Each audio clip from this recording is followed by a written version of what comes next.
we go. Okay. What do we mean by places in this round? A couple definitions. First, we think that by places, we mean specific recognizable aspects of a particular city or state. So if you're filming in a house within New York, that does not mean that you have to pay the state of New York in order to represent it. This just means that if you're filming, photographing any recognizable feature, then you have to pay the specific city government, the state government, the amount of money that they negotiate for the portrayal of the place. We also think that this is going to be a negotiating system, so there wouldn't necessarily be a standard fees that is applied in every situation.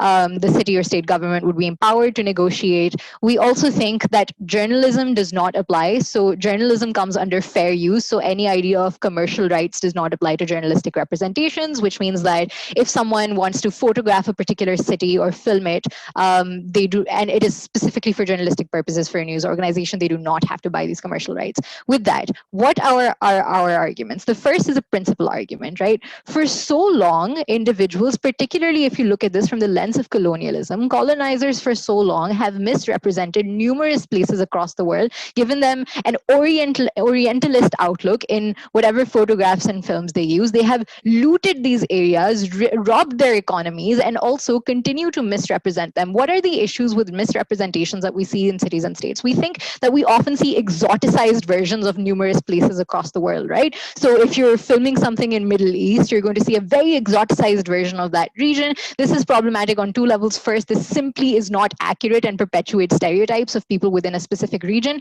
But on a second level, we think this misrepresents a region to the point where people don't want to come to it. So when a white photographer goes and films the slums of India, this reduces the amount of people who would want to go there.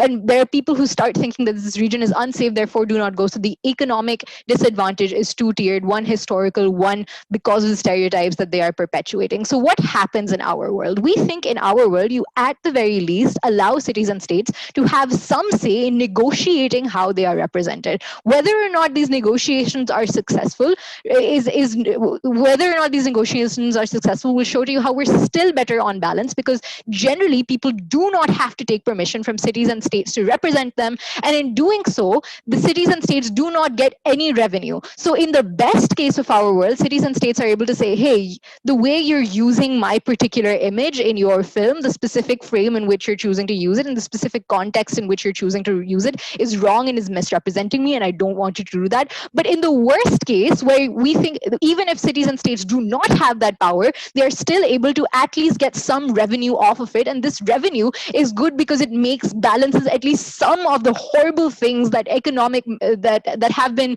all the economic harms that have been committed with these places. And that helps tie into my second point, which is about how uniquely in our world we're giving back to the people. Now recognize that the biggest way one would imagine that cities and states can make revenue off of artworks that are representing them are films, because these are big budget films for the most part. The issue, however, is that in SQUO, countries, cities, and states across the world give tax breaks to film crews, which means that the amount of revenue they get, they're generally going in net negative, right? So they give a tax break to a film crew. That is when they come. We have bidding wars between different states, cities, and countries in who gets the higher tax break. Recognize that in our world, even if there is a bidding war and people want to reduce the amount of money they charge for the commercial rights, you're still going in positive, whereas in SQUO, the system of tax breaks makes cities and states go in net negative. Who is paid then? Sure, if you're going to film in a specific restaurant, the person who owns that private property is paid, but the state itself is not paid. When the state itself is not paid, you do not pay the people. Why do we think you should pay the people? For two reasons. First, we think principally because the people are the ones who suffer the most from misrepresentation. The economic harms that I've talked about in my first argument trickle down to the people the most. But second, the people are the most vulnerable stakeholder in this round, right? They are the most harmed more than any singular government's representation. We think that the people ought A, get at least some revenue and not go in absolute net negative when their cities and states are represented, because they have made those cities and states what they are. But on a second level, we think the people simply ought to have a greater say in what is happening. And at the point at which you have to pay commercial rights for something that is under the jurisdiction of a local government, so a local a public park that is under the jurisdiction of a local government, we think that the people, the locals within that area, have a greater say in how that is represented because they participate in local council meetings. We think this increases accessibility of the people in deciding how the specific place that they live in is being represented, the place that they have built. Before I move on, I'll take a POI from OO. Yeah, so what happens on your side of the house when cities in countries like India decide that they want to outlaw images of slums and pretend like poverty isn't a rampant problem because of the incentives you outlined? I think this POI completely ignores the caveat that we have given you, that this argument only falls true for films, right? For things such as photographs. This is not true for journalism. We think journalism falls within fair use.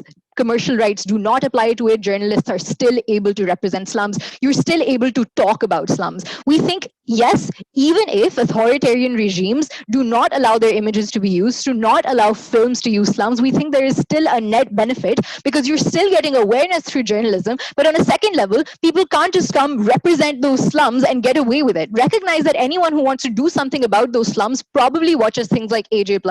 They probably watch journalistic pieces anyway, right? So the benefit you get from representing these slums is marginal at best because the people who are supposed to act to change the horrible state of these slums are going to journalistic sources in the first place. However, what happens on our side is at the very least, if these people have to be represented, they get some revenue off of it, which is not happening in op world. And we think finally this is good for better representation. So we think like cities such as California and New York are already massively represented, and therefore they have an incentive to keep raising prices because there's a higher demand for them to be represented. Whereas other places that aren't as represented, a small town in the Midwest, which perhaps might align pretty well with a particular film or film story or photographer's story, will not have as high a demand. So the price that they demand will be lower. We think because of this competition in prices, areas which aren't represented as much now get more representation. Why is this good? For two reasons. First, we think it is generally good for a state to get more representation on the media. It is good for its people. It can drive more tourism. But on a second level, even if you don't get any of that, you still get at the very least some revenue from the representation of your particular city and state. Even if it is not necessarily the best representation, even if there is a degree of cultural appropriation, you get revenue. You are at the very least not in net negative as you were because of tax breaks before. Very proud to propose. Thank you very much. Now invite the leader of the opposition to open up the opposition half of this debate. Hear, hear.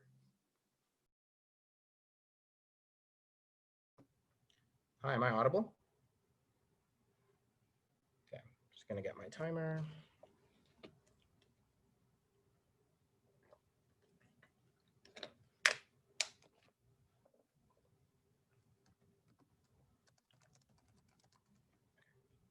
Starting in 3, 2, 1.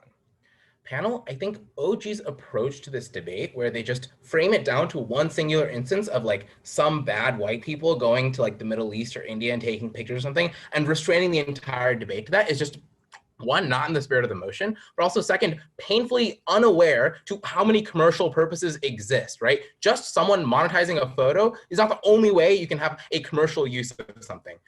OO is going to be the first team that gives you a fleshed out conception of what commercial like uses could be for the vast majority of instances, how politicians are likely to react in terms of who gets licenses and who does not, and finally, what the pernicious impacts of those are going to be. Before I move on, just like a little quibble with like this whole people get money because cities are now going to trickle down all this money. Like Evan's going to deal with a lot of reputation here, but I just want to point this out. First, there's no mechanism at all as to how these cities are going to collect money and like pass this down. Secondly, they don't prove likelihood even if there is a mechanism, right? Like how do like these politicians who they supposedly say are like not that great at treating these people going to pass down all these mechanisms? Also, it's ahistoric. Like cities like San Francisco probably get so much money through regulatory licenses, but you don't see them giving it out to homeless people in the city, right? I need some substantive explanation from DPM as to how this like Robin Hood effect is basically going to take place. Now onto our case. What do we think image rights are vastly used for in commercial purposes? 3 specific reasons. First, we think that commercial advertising by cities is huge, but also pro-city advocates. Think the tourism industries or cities trying to attract migrant workers, things like that, right? To encourage people to move to or visit a city. Secondly, not just random journalists, but people who actively try to monetize what they're doing, right? As in producers of documentaries or people who shoot movies on like entire social subjects. Those are very, very important. And third, art and artists who rely on city backdrops, like talk about social movements or express what they believe in. We think you explicitly muzzle those people and don't give them any ability to acquire a license. How do we think cities are likely to use this licensing power? A couple reasons. First, I want to analyze the actors who are responsible for deciding who gets this license. This is probably politicians. These are like municipal council members, any state elected politicians. But regardless of who it is, their incentives for these groups and how they conduct themselves are very similar. They want to portray their own city in a positive light and limit any type of negative attention. A couple reasons for why this is true. First, how good your city is probably an indication of federal governments either giving your city more money in like federal societies like China or India, where you constantly have to fight other municipalities. But secondly, the city is associated with their own reputation, right? If you are a politician, you are probably viewed similarly as to the city you are from. Thirdly, politicians who are running for like re-election probably need to remain popular, and there's structural incentives for them to make sure that negative portrayals don't exist. And finally, economic activity and tourism is often encouraged based off of how the city is perceived. What does this mean in how they're going to license? First, if there's any negative commercial portrayal, you will automatically revoke the license. Obviously, there's super large cities like Shanghai and San Francisco who are going to like charge super high prices. We don't think there's a huge marginal change there, but you are able to carefully curate the perception of the city. Understand that images are so crucial. Not only can they tell you a story about the city itself, but the group of people who can live in the city, and they communicate to a far wider audience than written words. What is the first context we're going to give you? Social movements suffer in cities when you undermine art, artists, and people who are actively seeking to monetize but show the injustices that happen. Understand that whether you're a documentary filmmaker or an artist who is trying to express themselves, to use the power of social movements at the very beginning to agitate and mobilize for change. Understand that images are very crucial in galvanizing people. You can hear stories, but they're much more like impactful when you see a documentary about Monsanto doing everything they're doing, right?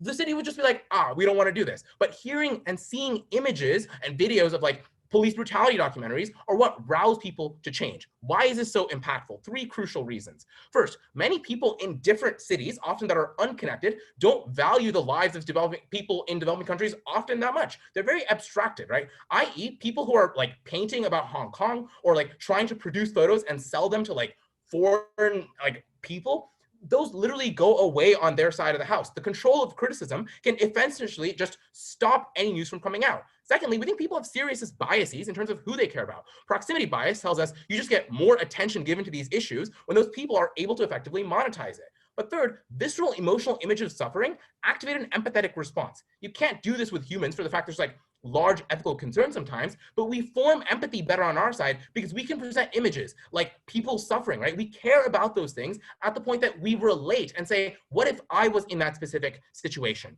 Understand what the impact of this could be.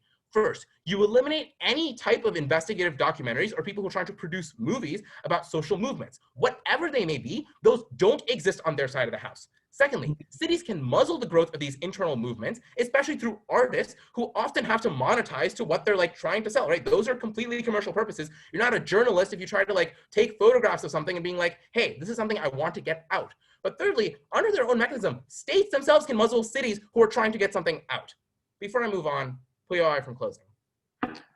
I think your argument about politicians is an argument for people in slums voting politicians out of office because they're numerically larger and don't want to be erased. Sure, but like we can also agree that they probably curate the perception of these slums and people actually don't see that that part exists at all, which actually pretty nicely segues to the second context I want to give you. It restricts info for people who desperately need access to a city. Understand that for a lot of economic opportunities, tourism or like people who advertise jobs in a city are now very carefully restricted from what they portray. Understand that migrant workers in Asia, which is a massive population, who have to give up seeing their family and go to a different city to earn a living, is actually one of the most crucial problems. I can literally, there's family members who've done this, right? Where they see a picture of Mumbai, the glamorous skyscrapers, and you go there and you're actually in Dharavi. It's completely different. You never know or see what bad things happen in a city at the point that any commercial use of it can just be restricted. You can't hear about these through verbal usage or like stories, because one, a lot of these people depend on the glamorization of images to form their perception of what a city is. And secondly, even if you like read newspapers, that's just more inaccessible for a lot of people in forming the perception they have of a city. Understand that these images are also distributed far wider than any other information source, right? You can see billboards of one city in other parts of the country. You can't see that replicated through verbal or written sources of information. Understand how crucial curation of the perception of a city can muzzle these social movements and inhibit any sort of social progress coming, but also people who depend on moving to these cities are going to be hurt. Never been prouder to oppose. Great, thank you very much. Now invite the Deputy Prime Minister to finish off the opening government side of this debate. Hear, hear.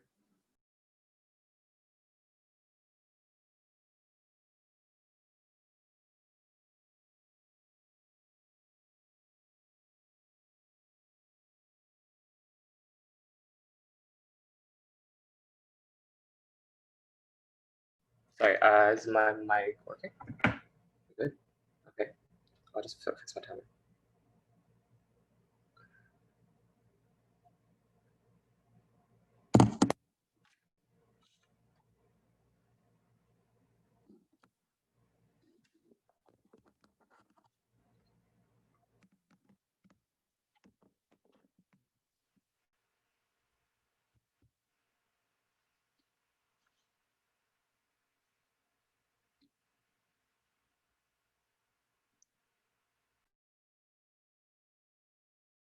I pressed the mute button instead of start timer. So stupid. Okay. When we talk about the heart of the city and iconic cities such as Shanghai, New York, Tokyo, the reason why we do so is not only because they have their own unique identity, but also because they represent the identity of their people and of their countries as a whole. We think that in these instances, when these cities are uniquely representative of the people both within the city, but also representative of people of the same nationality abroad, then it's important and fundamental that we protect the images of these individuals. I'm going to be doing two things in my speech. Well, mainly in my positive material, I'm going to be just like reiterating and talking about the things that like opening opposition never really responded to. The idea is that of like how cities are representations of like the broader populace. Cities want as much money as possible. But before that, responses to the previous speaker, exchange responses. The first thing that he talked about was about how our arguments are like somehow not in the spirit of the motion, right? He talked about this, how there's a variety of commercial representations of like cities in various forms. I want to refute this on several levels. Firstly, if you've seen any war movie made by the US, or any movie where like this famous action star jumps into the Middle East, shoots a bunch of terrorists, and like jumps out, that's kind of all Americans see the Middle East as. The reason why there isn't that much tourism from America to the Middle East is because of these commercial representations of films. So if Ob is talking about how this is a minority instance and this is just a small instance of harms that we shouldn't be talking about, that's just factually untrue. Because if he's going to say that like these things don't exist, it's just untrue. The second thing that we want to talk about, like in response to this like point, is something he said at the end of his speech when he talked about the glamorization of cities like Mumbai in status quo. Well, we have to ask, well, if on your side, cities are being glamorized and misrepresented in positive light, then there's not really any mutually exclusive harm if on our side, when cities negotiate these terms, the people in these cities are actually able to benefit from this glamorization, right? It's not just big politicians or big companies asking for ads, which exist in these movies, but rather actually people on the ground level having like their city's tax dollars go back to them. So I think that in that instance, if there's glamorization on both sides, then the debate we're talking about happens in the instances where there is bad representation, right? And what we're going to do about these things. Second thing I want to talk about, second big refutation in terms of like facts and just frameworks is the idea that like state money doesn't trickle down to the people. The tax dollars don't go to the people.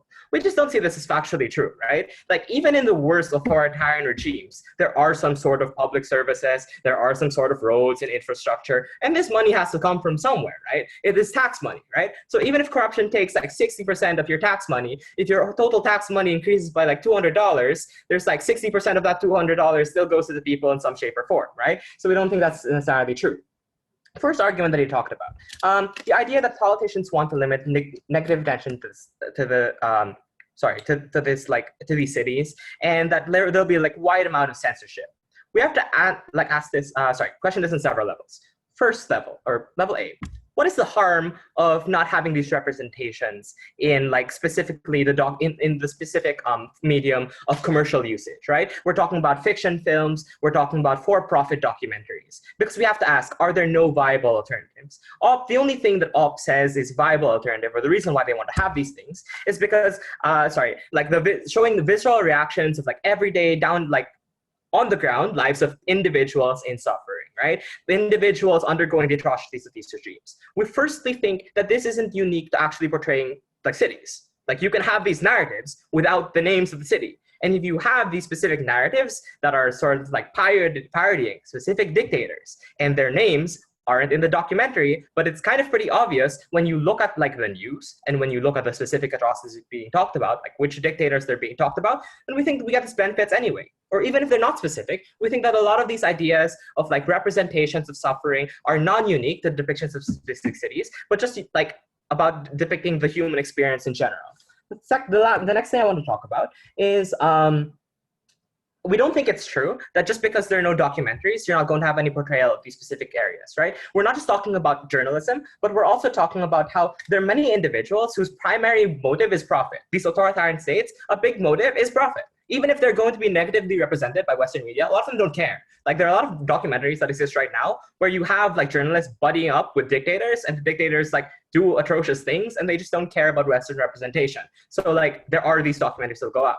Aside from that, we think that non-profit on-the-ground representation through like social media is something that's steadily growing, and something that, you know, just means the opposition's like big harm isn't going to really materialize because there are other ways of getting these messages out. The next thing I'm going to talk about is, that's generally opposition's case overall, right? Because we think that their entire case rests on the idea that you're going to have a certain gap. There's going to be a lack in representation and a lack in like actually depicting these harms. But if they can't prove that there is a unique benefit through this medium of commercial media to depicting these specific atrocities or giving this information out there, then they just lose this debate. So what am I going to talk about? I think I'm going to talk about firstly the idea that cities are representations of the broader populace, right? Something I'd like preface a little bit in the intro. But we think that generally, in the cities, just like a lot of commercial individuals, or just like individuals, do depend on their representation for income. Sorry, like this is slightly different than tagline, but anyway, cities depend on representation for income. I'd like you to think of cities, certain cities, maybe that might be poorer or might depend on tourism, as influencers, right? What they depend on is their brand and their image. When their image is used negatively or positively without their consent and without like them actually being paid for it, then that's just directly taking away their main form of revenue, right? These are things that are just like not just principally wrong, but just like under the broad idea of like image rights and commercially, you're taking away all the forms of revenue for these cities, right? It's not just like the negative portrayal or the positive portrayal. It's the fact that cities depend on portrayals for revenue, and if like you're taking this away from them, then like you're taking away a major form of revenue, because we think that in a lot of instances, these commercial representations depend on representing the kind of unique identities of specific cities. And at the point at which you are taking money from a unique representation of city and not paying them for it, that's just something we don't stand for at all. The second thing that I want to talk about, like just generally in terms of weighing, is that like on opposition's world, they haven't really engaged with any of the commercial benefits or any of the ideas that like independent of the kind of representation you have or how the representation looks like, there are definite benefits into giving cities a certain amount of control and bargaining power and just commercial profit that you need to deal with. I think that's 7 minutes, so thanks. Thank you very much. And now invite the Deputy Leader of the Opposition to close off the top half of this debate. Here. Hi, can I be heard? Cool. One sec.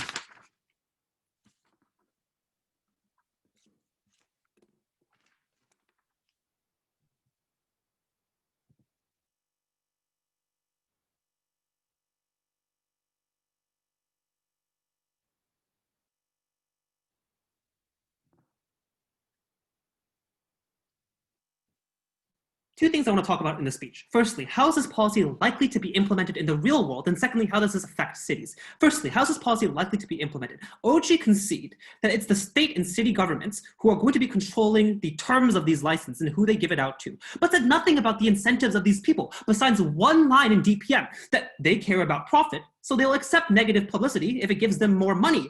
Like, if this is the case, it actually knifes your own case. Because if that's the case, then you would lose all your benefits about them getting rid of whitewashed interpretations, getting rid of Orientalist tropes, because they would presumably care about money so much that they would accept all of these interpretations, right? So if they accept that, they lose their entire case on the whole. Secondly, that given the characterization Nitin gave you about these politicians, we suggest that they sometimes care about things more than money. Specifically, they care about their reputation, they care about their re-election chances, they care about their record in leading a city to glory and prosperity. These are all things that structurally shift the incentives to encourage a single perception and image of the city that is beneficial and in a positive light.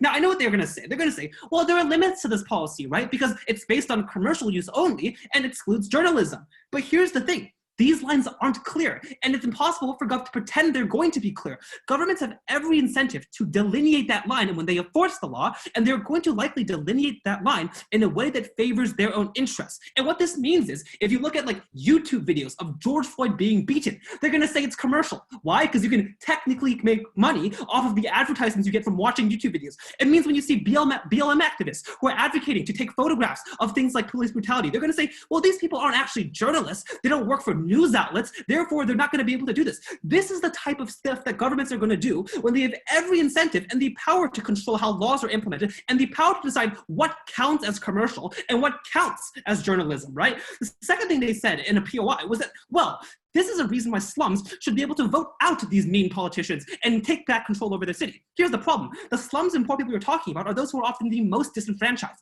These are people who don't have time to go to the booth to vote when they're working 3 jobs at the same time. These are people who don't have voter IDs because they weren't born in a nice hospital with a birth certificate, so they're disenfranchised. These are people who don't turn out to the vote historically, right? And so if you want to rest your case on slums mobilizing, they have not mobilized in the past for themselves for the simple reason they are suppressed by these governments in these cities, and it's unlikely that you're going to change that. Second thing I want to add is many of these governments aren't democratic. Many of these cities aren't democratic, especially if we're talking about many nations in places like Asia and Africa. And if that's the case, you have no say whatsoever then.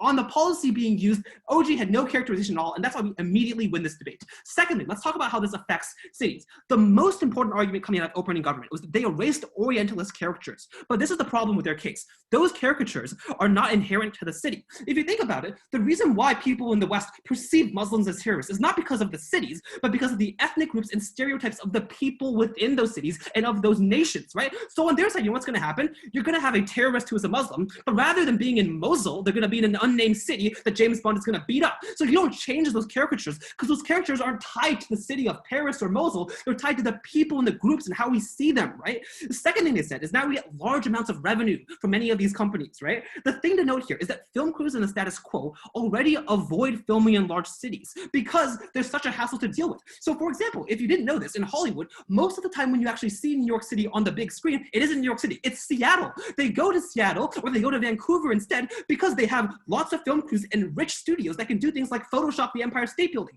And this is why the argument doesn't even apply empirically. These film crews don't want to be in big cities because of the hassle, because of the expenses, and that's why they can go to any other city and then make it look like the New York City or Paris, right? Second thing they said that this money is likely to go to average citizens, right? The first thing I want to know is that it's deeply unlikely why this is the case, when the characterization we gave you is that this money would not be like given in dividends and handouts to people, but like they also didn't respond to any of Nitin's analysis at all. What did we tell you on the comparative? We gave you 2 things. Number 1, we told you about city reform. Crucially, even if we accept their case that you get non-commercial activists, you reduce the number of activists who can exist in society because now any activist at all, the only way they can survive is by being nonprofit, which unfortunately isn't possible for many people who need to make money off of the photographs they take. They need to make money off of the movies and documentaries they make. So documentaries that are for-profit disappear. Social movements where people need to make a living disappear. And you only get nonprofits. But unfortunately, those who are most dispossessed and disenfranchised can't afford to be nonprofit, right? Because being nonprofit means You have to have some other way to earn money that simply isn't possible on their side of the house. So you reduce the number of activists in a massive scale. They gave us two responses. Number one, they say, well, let's just not talk about the city. We can just talk about the issues of the city, but not mention the city or go into detail. But often, these issues can only come to light by inherently showing the city, right? By showing the slums, by showing the horrible conditions, the lack of utilities that are available in many areas, showing the dead spots where there aren't even places to get food. That can only be done, and crucially, you can only convince people to care about these issues when they see those firsthand arising from the city. Number two, they say there are alternative ways to tell people about this information. The first one we told you was that in a context where people have such short attention spans and have so many issues to care about, often the only way to grab their attention is through visceral imagery, right? But two, and this is crucial, cities now have an excuse. They can say these are lies, and they can say, look at the proof. Every image of the city we have is a good image of the city. So all the things that they're talking about, all the problems, they don't exist. And that deniability is a huge problem in getting social movements to become believable or important in the first place, right? Second context we talked to you about is about migrant workers. Before I move into this context, I'll engage with the POI from closing. Nothing? Okay. Go. Sorry, social movements can fictionalize locations too. Yeah, but often they care about issues in a specific place, and you have to highlight those issues, right? Look at the muckrakers historically in the United States who focus on specific issues in certain cities. Secondly, we talked about migrant workers who are deprived of information to make informed choices. They say, well, glamorization is good, so this is symmetric harm for everyone. You harm, someone benefits. But the problem is the parties are vastly different in moral weight. So the people who benefit from glamorization are the entrepreneurs. They're the capitalists who are already relatively privileged, while those who suck and who are in places where they're left for dead don't get any capacity to vocalize their concerns whatsoever. So the group that we're talking about vastly outweighs your group. And second of all, you cannot convince them through other ways. Firstly, because these people are often illiterate in places like Asia, so you need images to show them that firsthand. But two, because stories often aren't enough when they think they're going to be the lucky one out, right? That, on our side, when you show them a vast slum with hundreds of migrant workers who failed, that is how they can accept how much the odds are stacked against them.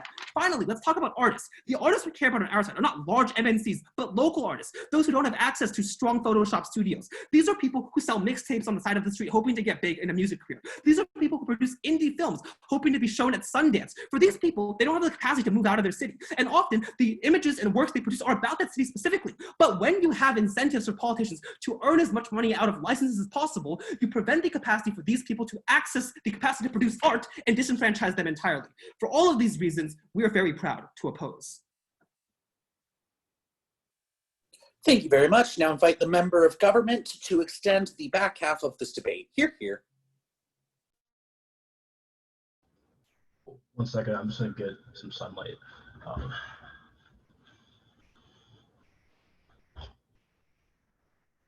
Oh, that's way better. Okay, cool.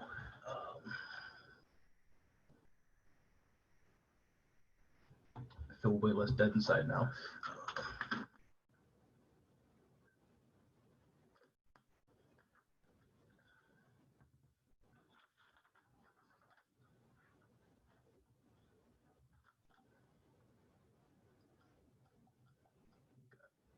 And for POIs, you can either do in the chat or a hand signal. I'm fine with both. And J1, can you mute your computer? It sounds weird hearing myself. I've already. Cool. Oh, sorry. Yeah.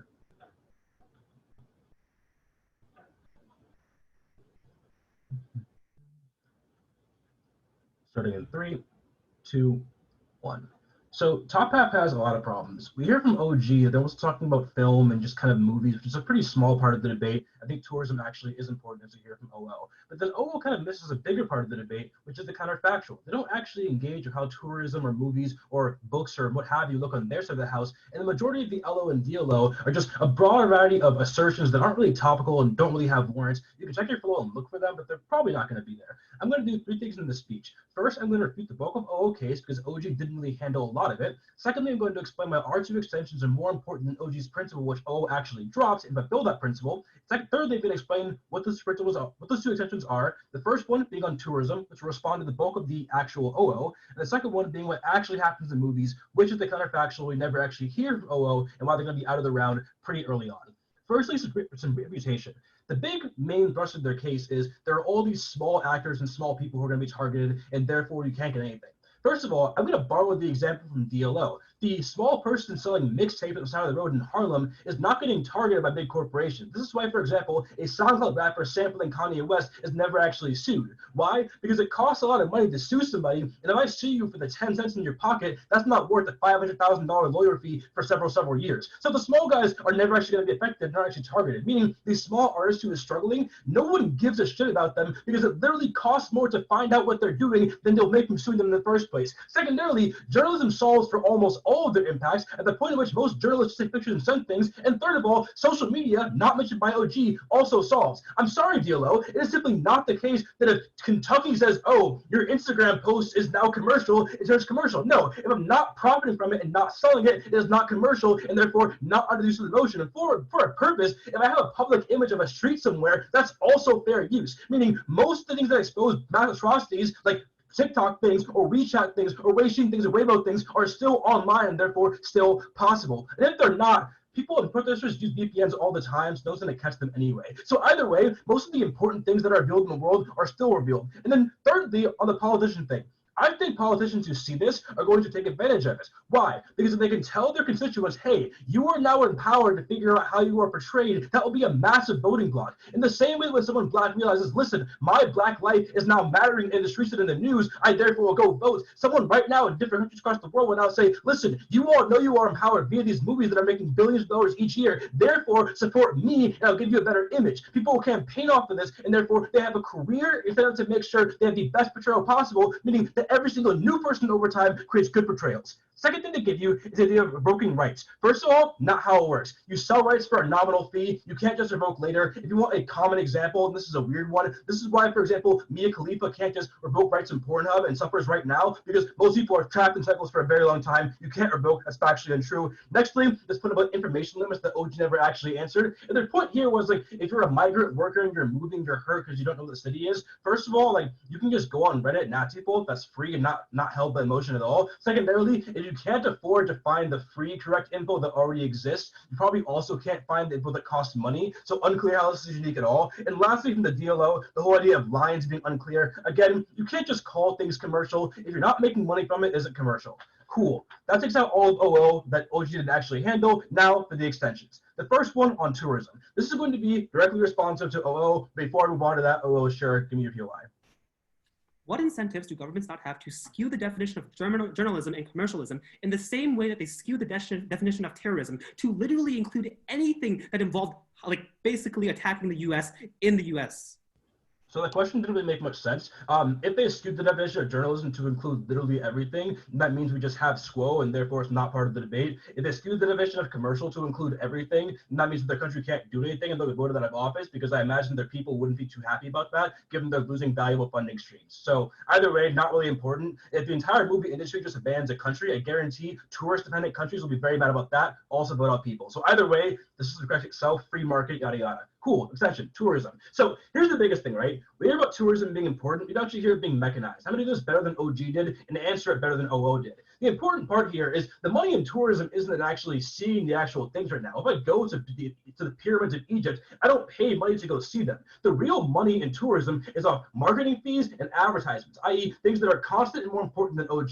Why is this different and very important? Because OG is talking about being in a movie and having revenue from that. First of all, as a nominal fee for a license, and it's small, because there aren't that many big movies and not that many big movies that are in popular locations across the world. Conversely, tourism is year-round in every single place, insofar as there are different seasons in both hemispheres, and therefore you can always find somewhere hot and warm to go to a vacation. Why is that very important? Because tourist agencies, airlines, and marketing agencies depend on revenue from showing that places in the future are going to be very good for you to go to right now. They want you to buy a ticket in the future, meaning they're always coming forward the possibility of a good vacation and have to rely on advertising. Why is this good? Because there are billions of dollars in airlines and they literally can't not advertise, because that is their entire revenue base. Meaning for an airline, it isn't a matter of do I make X dollars or $10, it is do I make $0 at all or give some money to a country and make my same profit. In that case, then there is no more decision. You are always making money, meaning all the actual benefits in OG on revenue are always true for us 100% of the time, whereas OGs are only occasionally true given the mitigation we hear from DLO. In that case, then all social movements, tax revenue, city coffers are all much more full, because cities and countries that depend entirely on revenue are now totally funded insofar as they can simply tell Boeing, listen, you want to fly to our country and post in your brochure, pay us money every single time. Boeing can't say no because they literally have no other option. That is constant money and constant tourism towards cities that need it and are being crushed right now, because if you live in Egypt, you're being seen as a source of starvation and make no actual money unless someone goes to a restaurant. That's not right, therefore fulfilling OG's principle with a bigger impact than they did.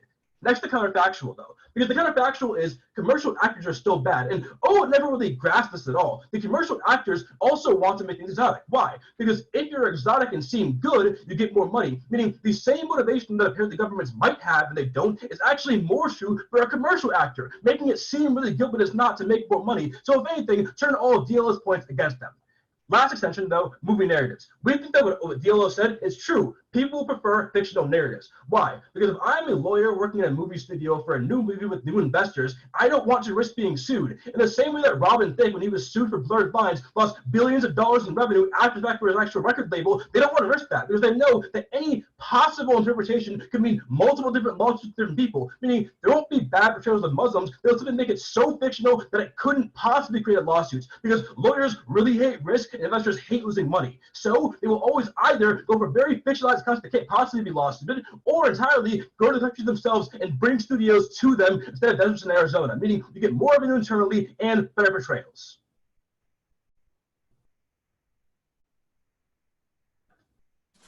Great, thank you very much. We now invite the member of opposition to open up the back half opposition of this debate. Hear, hear.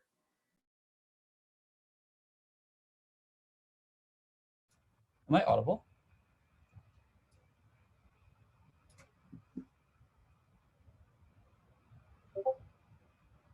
Oh no, Discord. Okay.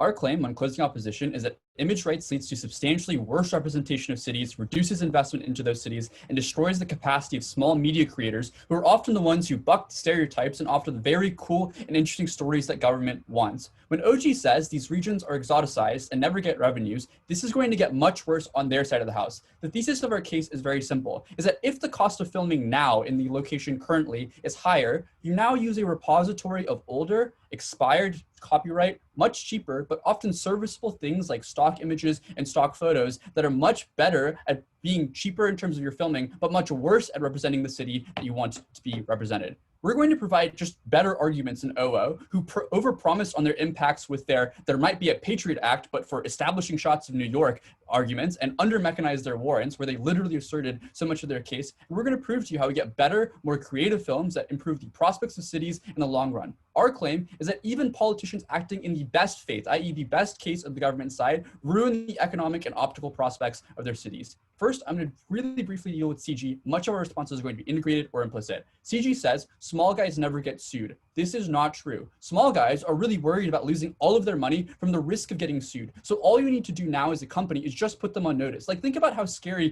things like DMCA takedowns are for YouTube platformers or YouTube creators or streamers. They always buck and try not to do any types of these copyright violations, even though it might not be costly or cost efficient for MGM. This often also implicates the platform they're on. So like YouTube or Twitch, who shuts down these accounts because of the worry that these platforms are being sued for being platforms for pirated images. So even if it is the case that it's not cost effective for these companies or these cities for small users, it is cost effective for them on the much larger scale. Crucially, even if the relative risk of being individually sued is low, the fear of being sued is often sufficient to chill the discourse or chill the creativity of a lot of small producers. This likely, crucially, creates a huge consolidation of media companies on government side of the house, worsening the problems of OG and CG, of big, evil, mega production companies who stereotype and exoticize. Because most of the time, the cost for on-location shooting is quite low on our side of the house, or at least relatively lower. Now they're relatively high. This is particularly true in any location that would be interesting to shoot or interesting for audiences, because these places can now charge very high prices since they know there's demand.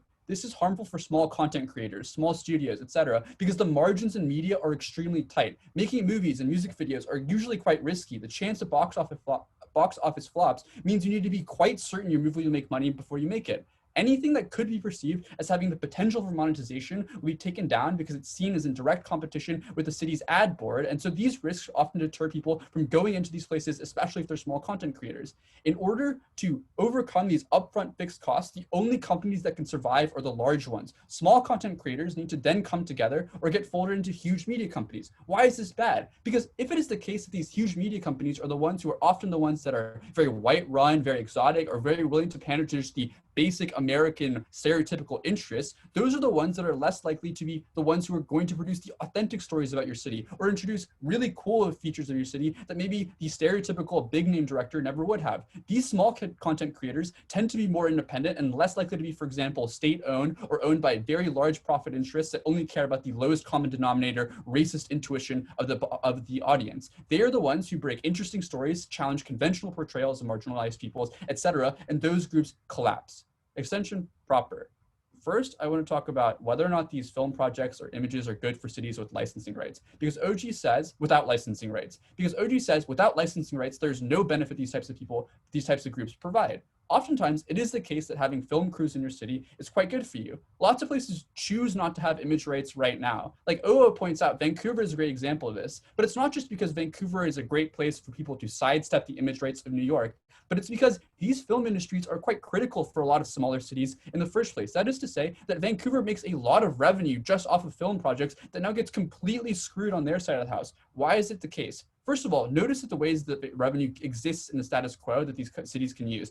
These cities often say things like hire local, use Toronto as your backdrop for future films, and they have a lot of side businesses like contractors that often are specifically there just to put the films in place or just to set up those films.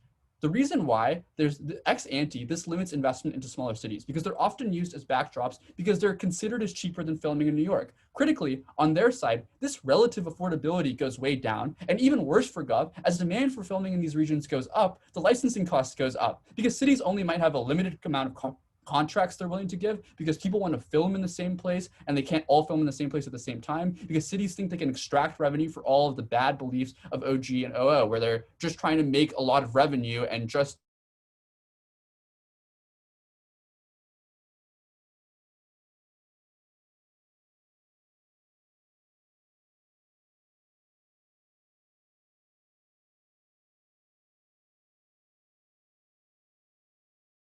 people in the direction of your development, i.e. if you had really bad conditions 20 years ago all over the place, you want filmmakers to come in to demonstrate some progress. Crucially, any prospects of displaying this progress are kneecapped on Gov, which is a big part of our extension. Before I go into that, I'll take a POI from OG.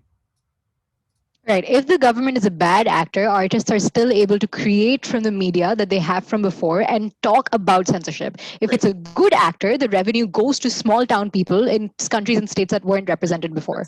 Let's talk about this. If you charge these creators, these documentary makers, etc., they don't just stop filming. They use things like stock images, as you helpfully pointed out. The reason why this is bad, and the reason why they use these types of stock images, is because they're cheaper than licensing. These images have their copyrights expired, are public domain, they're free to use in general. There are very big ranges of quality and topic, from really funny stock images you see on memes to fair use images and videos of cities like you see in a lot of documentaries right now and transition shots in films right now.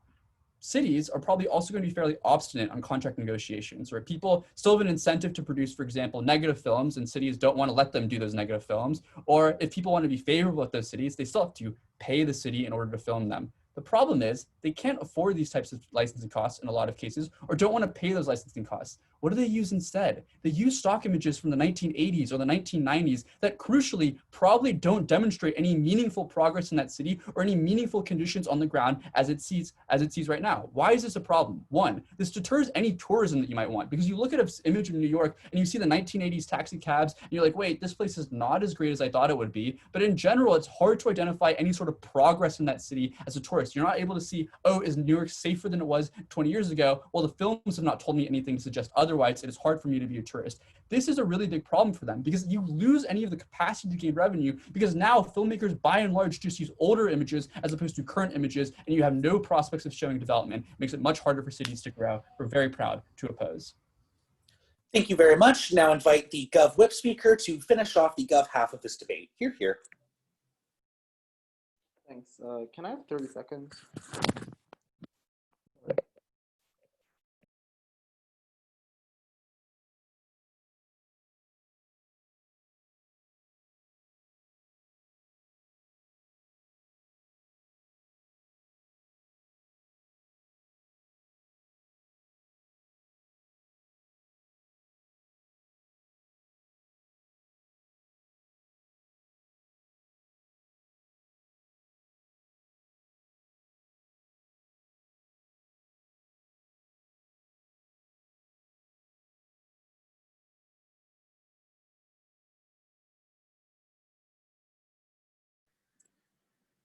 GovWhip?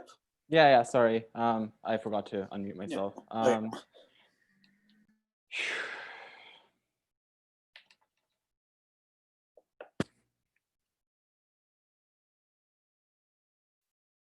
Three things. First, about tourism and the main part of our extension. Second, on closing opposition. Finally, on opening opposition. So I think the part of our extension that talks about tourism, travel agencies, and airlines is important because it beats opening government on the metric that they set, i.e. these are larger scale because they're marketing and advertisements costs, so it's not required for film sets to incidentally go to cities to capitalize off of them. But second, it's a constant stream, right? There's an explicit incentive for travel agencies to go to a specific location, offer deals for that specific location, and to capitalize off of that. That is their source of funding. But thirdly, the scale of the industry is large for both film and stuff like that, and travel agencies, but the distribution of output for like different revenues and payment in the film industry is much more distributed across different things. So it's much likelier that the scale of money that you get is many times the one that opening government set.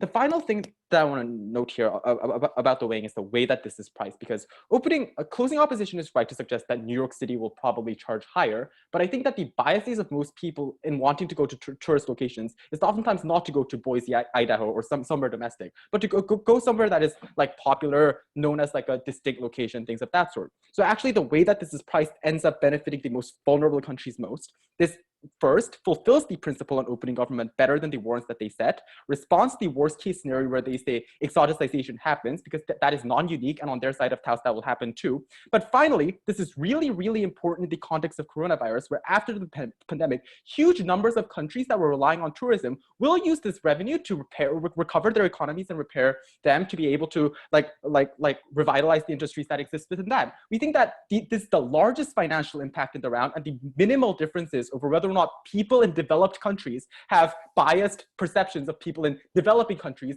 is probably non-unique for all of the reasons that every other team in this debate chose to focus on.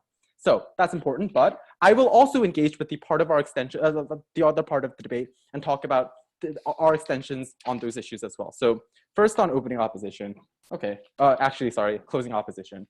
They say that cities, like people will just start using stock photos. So I think that both opening and closing opposition misread the motion differently. In this instance, the reason why they have misread the motion is because even if something is a stock photo and does not have copyright, the operative legal term in this debate and the concept that is being used is the representation of the city. So for example, if you used a photo of my partner Jay and said that was me, that would be racist, first of all, and you should check yourself. But second of all, the rights still apply to me, right? I still have the right because I am the one being represented by the other person. That is the same for cities. It does not matter if these cities are being represented within Vancouver, because if those things are still being flagged as being used of the other city, there's another thing. But the second thing that I want to say is that the pricing arguments that you hear from closing opposition are deeply non-comparative. Like relative affordability does not change at the point where New York City charges a lot anyway. And if they are right and cities are stringent in negotiations, that knives their argument, because then cities will sue those movie industries on their side of house.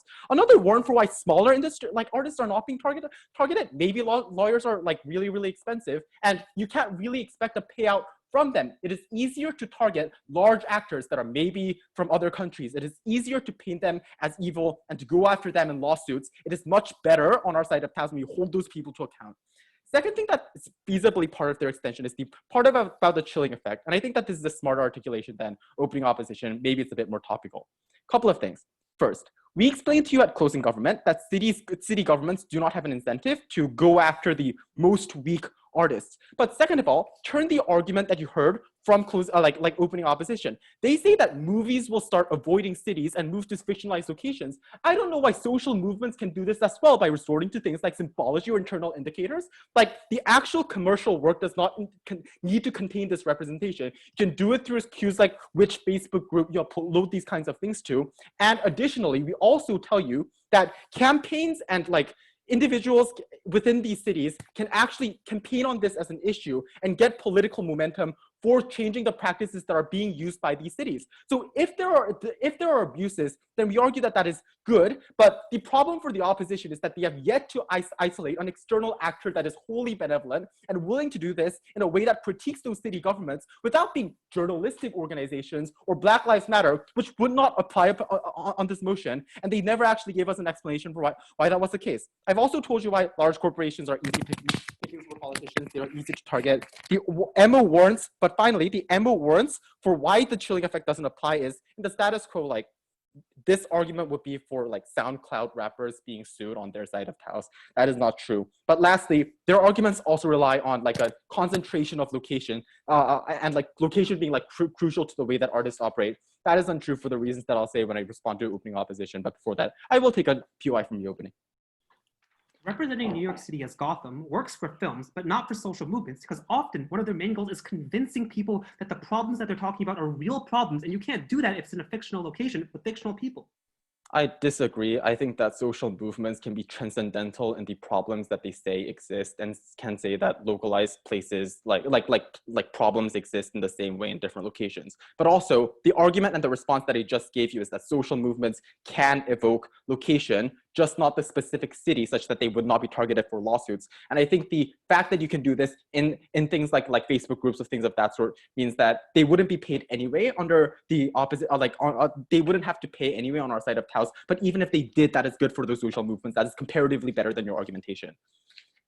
Opening opposition in this debate chose to muddy up the waters of the model that opening government set, and to say that commercial actors were really, really diversified without explaining why those things would improve on their side of the house. So if they are talking about bad governments, like the worst ones, North Korea will tear up the photos and take them out to the trash if they think they're offensive. But inherently, bad governments are still better than their comparative, which is that the huge number of commercial actors that perpetuate these biases probably outweigh these tiny number of people that are willing to produce the good images on their side of the house. But additionally, like, I just dispute their assumption that this will be like governments telling specific local communities not to have licensing rights. This debate needs to be held in a world where the model is the motion, and I don't think that opening opposition ever actually engaged with that. Ultimately, the vast majority of the op does not concern this motion, but even if that was not true, we have weighed an extension that far exceeds anything about the stereotypes that exist or anything about the images that impact people's lives. Those are unclear long-term impacts, and we clearly outweigh on closing government. Thank you very much for the speech. Now invite the closing whip or the opposition whip to finish off the debate as a whole. Hear, hear. All right, am I audible?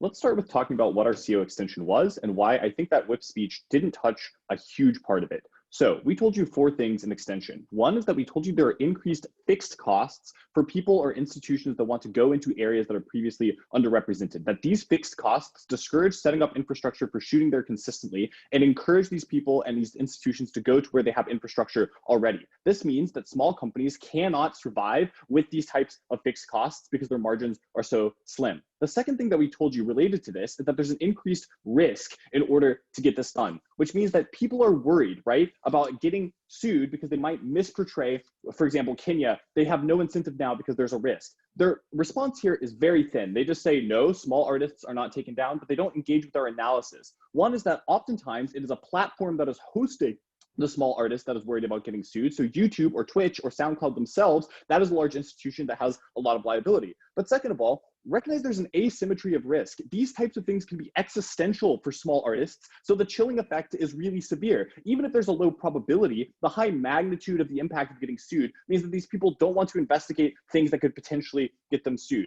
Recognize also, the chilling effect is independent of these like scary politician incentives that we hear from OO. This is just how rational people respond to a more litigious environment. You don't have to assume the bad or good faith of politicians in order to make this argument.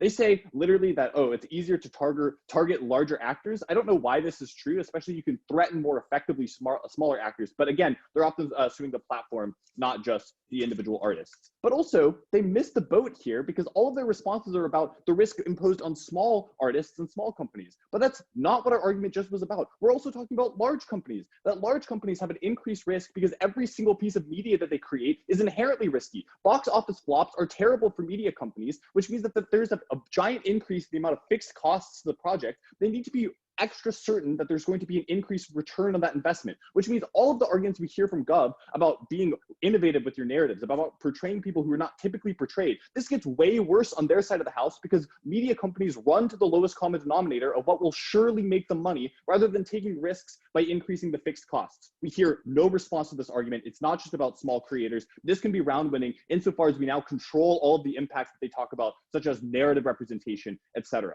The third thing we told you in extension is that the relative affordability for cities right now goes down, which is that a lot of individuals and a lot of people, a lot of places in the status quo intentionally don't charge image licensing prices because they want to bring the downstream effects of investment. This means that if they increase, because every place now has to have some type of cost, then the relative, the percentage difference between New York and that place is going down, right? Because previously these places were literally free. This means that in general, it means that the types of revenues that government wants to talk about will actually go down because the relative affordability is more important than the absolute affordability in these instances, which is that if investors are picking where they want to go, they're going to look at the relative change and the relative potential return on investment. And if the relative affordability of these small places is much, much lower, then they're less incentivized to go there. The fourth thing that we told you in extension is that stock images are used. We don't really hear response to this, which is this is bad for them, right? Because insofar as their best piece of offense is about tourism brochures, which I'm going to say this is a very low margin impact, but insofar as that's their best offense, if these tourism brochures now are just it's just cheaper to use old photos and portray these places as backwards because that's the type of stock photos that don't have copyright claims, then this is horrible for them because it decreases the representative accuracy, right? So I think that we just win that argument insofar as they don't respond to this. They don't really get access to a lot of these tourism is good type of arguments. The weighing is that one, the media consolidation controls all of Gov's impacts about having a better sense of narrative representation for marginalized groups and areas. That is just not responded to. It's cleanly winning for CO. And number two is that insofar as we take Gov at their best and say, let's say that these licenses are expensive and do create revenue, that means that companies just switch their attention to places that are more relatively affordable. Okay. Let's talk about one remaining extraneous piece of offense that CG has, which is about social movements. We would say on our side, social movements can be direct with their advocacy rather than relying on things like allegory because they're priced out of using these types of media rights. Because now they can just, they have to rely on things like comparison or using inaccurate images, which could dilute their argument. I don't think that this is a meaningful piece of offense for CG.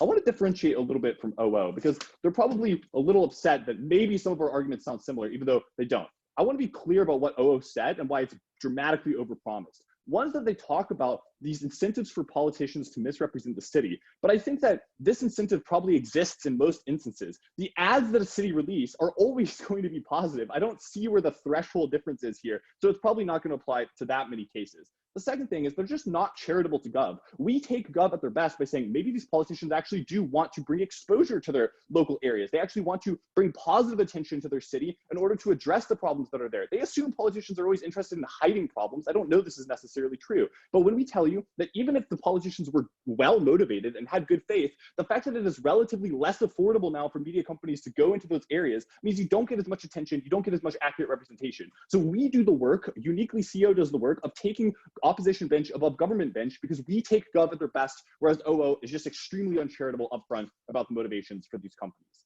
I'll take a POI from CG. Yeah, so your only response to our entire argument about using things as stock photos. My partner explained to this last piece that stock photos are only stock because right now there are no rights. The motion grants the rights. So how are stock photos possibly usable under this model? Wait, this is such a silly response because stock photos are definitionally things without rights. You can't retroactively apply rights to something that was taken before when it didn't have rights. There's a statute of limitations about laws like this, okay? All right, Let's talk about OG. Oh, actually, briefly, I want to say, if you think that this tourism impact for CG is like so important, I'm just going to tell you that it's not, right? Because these city budgets are like billions of dollars. Maybe you slightly increase revenue on a few tourism brochures. That really doesn't make any difference in terms of how these municipal governments are made. Like, the impact here is just so small. It isn't about city governments. It's about the private actors. That's what this motion was about, is how they respond in their incentives, because their budgets are much more constrained. Like, media companies have very small margins. That's why we focused our extension on the people who actually matter. Let's talk about OG. I think OG's best case has already been dealt with, because they say, you have a principle to not misrepresent people. But insofar as this is controlled by outcomes, like what media institutions are actually portraying in the status quo, we tell you that in the best case for them, when politicians are well interested, when they actually do want to portray their city in a positive light, the way that private actors respond to the change in incentives and respond to the relative affordability of these places means that these places just don't get accurate representation. They get portrayed as backwards because the photos and media that they use are outdated, and because these media companies never want to take the risk of going in there to begin with. This is a terrible idea, and I'm very, very glad to be on CO.